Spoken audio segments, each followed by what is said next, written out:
हर हर महादेव मित्रों, आज मैं आपके समक्ष अपना ये चैनल पंडित आयुष शर्मा लेकर प्रस्तुत हुआ हूँ। जिन्होंने हमारा चैनल सब्सक्राइब नहीं किया है वो जल्दी से जाकर सब्सक्राइब करें और बेल आइकॉन की घंटी जरूर दबाएं। और अब हम सावन की कथा शुरू करने जा रहे हैं। श्रावण सोमवार की कथा के अनुसार अमरपुर नगर में एक धनी व्यापारी रहता था। दूर दूर तक उसका व्यापार फैला हुआ था। नगर में उस व्यापारी का सभी लोग मान सम्मान करते थे। इतना सब कुछ होने पर भी वह व्यापारी अंतर्मन से बहुत दुखी था, क्योंकि उस व्यापारी के कोई पुत्र नहीं था। दिन रात उसे एक ही चिंता सताती रहती थी, उसकी मृत्यु के बाद उसके इतने बड़े व्यापार और धन संपत्ति को कौन संभालेगा। पुत्र पाने की इच्छा से वह व्यापारी प्रति सोमवार भगवान शिव के व्रत पूजा किया करता था। शाम को व्यापारी शिव मंदिर में जाकर भगवान शिव के सामने घी का दीपक जलाया। उस व्यापारी की भक्ति देखकर एक दिन पार्वती ने भगवान शिव से कहा, हे प्राणनाथ, यह व्यापारी आपका सच्चा भक्त है। कितने दिनों से यह सोमवार का व्रत और पूजा नियमित कर रहा है। भगवान आप इस व्यापारी को मनोकामना अवश्य पूर्ण करें। भगवान शिव ने मुस्कुराते हुए कहा, हे पार्वती, इस संसार में सबको उसके कर्म के अनुसार फल की प्राप्ति होती है। प्राणी जैसा कर्म करते हैं उन्हें वैसा ही फल प्राप्त होता है।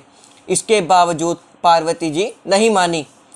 उन्होंने आग्रह करते हुए कहा, नहीं प्राणनाथ, आपको इस व्यापारी की इच्छा पूरी करनी ही पड़ेगी। यह आपका अन्य भक्त है, प्रति सोमवार आपका विधिवत व्रत रखता है और पूजा अर्चना के बाद आपको भोग लगाकर एक समय भोजन ग्रहण करता है। आपको इसे पुत्र प्राप्ति का वरदान देना ही होगा। पार्वती का इतना आग्रह देखकर भगवान शिव ने कहा, तुम्हारे आग्रह पर मैं इस व्यापारी को पुत्र प्राप्ति का वरदान देता हूँ, लेकिन इसका पुत्र 16 वर्ष से अधिक जीवित नहीं रहेगा। उसी रात भगवान शिव ने स्वप्न में उस व्यापारी को दर्शन देकर उसे पुत्र प्राप्ति का वरदान दिया और उसके पुत्र के 16 वर्ष तक जीवित रहने की बात भी बताई। भगवान ने वरदान से व्यापारी को खुशी तो हुई, लेकिन पुत्र की अल्पायु की चिंता ने उसे खुशी को नष्ट कर दिया।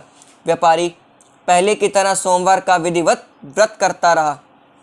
कुछ महीने पश्चात उसके घर अति सुंदर पुत्र उत्पन्न हुआ। पुत्र जन्म से व्यापारी के घर में खुशियां भर गई। बहुत धूमधाम से पुत्र जन्म का समारोह मनाया गया। व्यापारी को पुत्र जन्म की अधिक खुशी नहीं हुई, क्योंकि उसके पुत्र की अल्पायु के रहस्य का पता था। यह रहस्य घर में किसी को मालूम नहीं था। विद्वान ब्राह्मणों ने उस पुत्र का नाम अमर रखा। जब अमर 12 वर्ष का हुआ तो शिक्षा के लिए उसे वाराणसी भेजने का निश्चय हुआ। व्यापारी ने अमर के मामा दीपचंद को बुलाया और कहा कि अमर को शिक्षा प्राप्त करने के लिए वाराणसी छोड़ाओ। अमर अपने मामा के साथ शिक्षा प्राप्त करने के लिए चल दिया।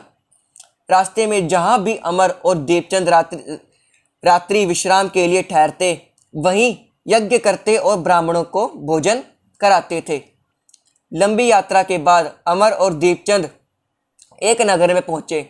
उस नगर में राजा की कन्या के विवाह की खुशी में पूर्व नगर को सजाया गया था। निश्चित समय पर बारात आ गई, लेकिन वर का पिता अपने बेटे के साथ आंख से काने होने का कारण बहुत चिंतित था। उसे इस बात का भय सता रहा था कि राजा को इस बात का पता चलने पर कहीं विवाह से इनकार न कर दे, इसके उसकी बदनामी होगी। वर के पिता ने अमर को देखा तो उसके मस्तिष्क में एक विचार आया। उसने सोचा, क्यों न इस लड़के को दूल्हा बनाकर राजकुमारी से विवाह करा दूं। विवाह के बाद इसको धन देकर विदा कर दूंगा और राजकुमारी को अपने नगर में ले जाऊंगा। वर के पिता ने इसी संबंध में अमर और दीपचंद से बात की। दीपचंद ने धन मिलने के लालच में वर के पिता की बात स्वीकार कर ली। अमर को दूल्हा के वस्त्र पहनाकर राजकुमारी चंद्रिका से विवाह करा दिया गया। राजा ने बहुत सा धन देकर राजकुमारी को विदा किया। अमर जब लौट रहा था तो सच नहीं छिपा सका और उसने राजकुमारी की ओढ़नी पर लिख दिया, राजकुमारी चंद्रिका, तुम्हारा विवाह तो तेरे साथ हुआ था। मैं तो वाराणसी में शिक्षा प्राप्त करने के लिए जा रहा हूँ। अब तुम्हें जिस नवयुवक की पत्नी बनना पड़ेगा वह कान्हा है। जब राजकुमारी ने अपनी ओढ़नी पर लिखा हुआ पढ़ा तो उसने काने लड़के के साथ जाने से इनकार कर दिया। राजा ने सब बातें जानकर राजकुमारी को महल में रख लिया। उधर अमर अपने मामा दीपचंद के साथ वाराणसी पहुंच गया। अमर ने गुरुकुल में पढ़ना शुरू कर दिया। जब अमर की आयु 16 वर्ष की पूरी हुई तो सामने एक यज्ञ किया। यज्ञ की समाप्ति पर ब्राह्मणों को भोजन कराया और खूब अन्न वस्त्र दान किए। रात को अमर अपने शयन कक्ष में सो गया। शिव के वरदान के अनुसार शयनावस्था में ही अमर ने अपने प्राण पखेरु उड़ गए। सूर्योदय पर मामा अमर के मृत्यु देखकर रोने पीटने लगा। आसपास के लोग भी एकत्र होकर दुख प्रकट करने लगे। मामा के रोने विलाप करने के स्वर समीप से गुजरते हुए भगवान शिव और माता पार्वती ने भी सुने। पार्वती जी ने भगवान से कहा, प्राणनाथ, मुझसे इसके रोने के स्वर सहन नहीं हो रहे। आप इस व्यक्ति को कष्ट अवश्य दूर करें।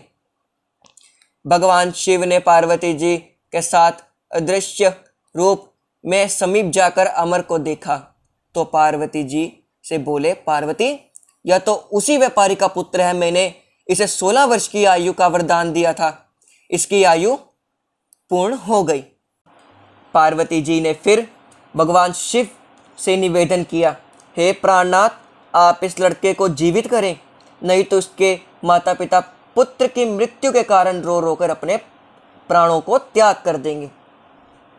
इस लड़के का पिता तो आपका परम भक्त है, वर्षों से आपके सोमवार का व्रत करते हुए आपको भोग लगा रहा है। पार्वती ने आग्रह करने पर भगवान शिव ने उस लड़के को जीवित होने का वरदान दिया और कुछ ही पल में वह जीवित होकर उठ बैठा। शिक्षा समाप्त करके अमर के साथ अपने नगर की ओर चल दिया। दोनों चलते हुए उसी नगर में पहुंचे जहां अमर का विवाह हुआ था। उस नगर में भी अमर ने यज्ञ का आयोजन किया। समीप से गुजरते हुए नगर के राजा ने यज्ञ का आयोजन देखा। राजा ने अमर को तुरंत पहचान लिया। यज्ञ समाप्त होने पर राजा अमर और उसके मामा को महल में ले गया और कुछ दिन उन्हें महल में रखकर बहुत सा धन वस्त्र देकर राजकुमारी के साथ विदा किया। रास्ते में सुरक्षा के लिए राजा ने बहुत से सैनिकों को भेजा। दीपचंद ने नगर में पहुंचते ही एक दूत को घर भेजकर अपने आगमन की सूचना भेजी। अपने बेटे अमर के जीवित वापस लौटने की सूचना से व्यापारी बहुत प्रसन्न हुआ। व्यापारी ने अपनी पत्नी के साथ स्वयं को एक कमरे में बंद कर रखा था। भूखे प्यासे रहकर व्यापारी और उसकी पत्नी बेटे की प्रतीक्षा कर रहे थे। उन्होंने प्रतिज्ञा कर रखी थी कि यदि उन्हें अपने बेटे की मृत्यु का समाचार मिला तो दोनों अपने प्राण त्याग देंगे।